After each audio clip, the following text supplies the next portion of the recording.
జగన్మోహన్ రెడ్డి గారు కూడా ఇవ్వడం జరిగింది.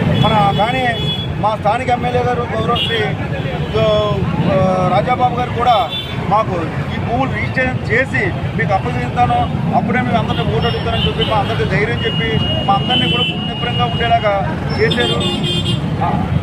ఇప్పటికీ కూడా ఆయన భూములు రిజిస్ట్రేషన్ ఇస్తారని చెప్పేసి మేము అనుకుంటున్నాం. కానీ ఇటీవల కాలంలో మన గత 4 రోజుల క్రితం ఈనాడు పేపర్లో ఈ భూముల మీద ఒక కథనం వచ్చింది.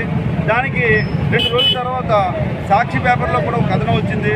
భూములు రిజిస్ట్రేషన్ అయిపోతున్నాయి, మేము చేసాము. 2 నెలల క్రితం అప్పుడు చంద్రబాబు నాయుడు ఆర్డినెన్స్ ఇచ్చాడు, కానీ మేము భూములు రిలీజ్ చేసాము అని చెప్పేసి ప్రభుత్వం తరఫున ఒక సంచిక విడుదల చేశారు. కానీ కోరుకున్న భూములు ఏవి కూడా ఎక్కడ రిలీజ్ అయినట్టుగా ఏది కానీ దాఖలు లేవు. మరి 2 నెలల ముందు ఒక ఆర్డినెన్స్ ఇచ్చింది అని గత ప్రభుత్వాన్ని విమర్శించేటప్పుడు 5 సంవత్సరాల నుంచి ఈ ప్రభుత్వం మాకు భూములు రిజిస్ట్రేషన్ గురించి ఏం చేస్తుంది అన్నది కూడా ఏం అర్థం అవ్వట్లేదు.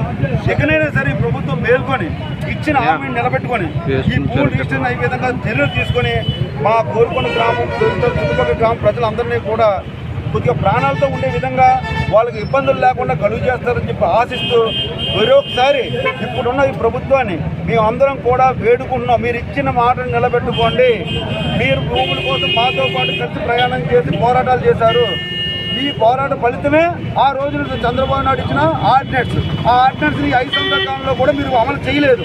కానీ ఇప్పుడైనా సరే ఇంకెన్నో రోజులు 2 రోజుల్లో అసెంబ్లీ అయిపోతాయి. కాబట్టి ఇప్పుడైనా సరే రీఛార్జ్ చేసి ప్రజలను కాపాడతారని చెప్పి మనస్ఫూర్తిగా కూడా రైతు సేవా సమితి కోరుకుంటున్నాం.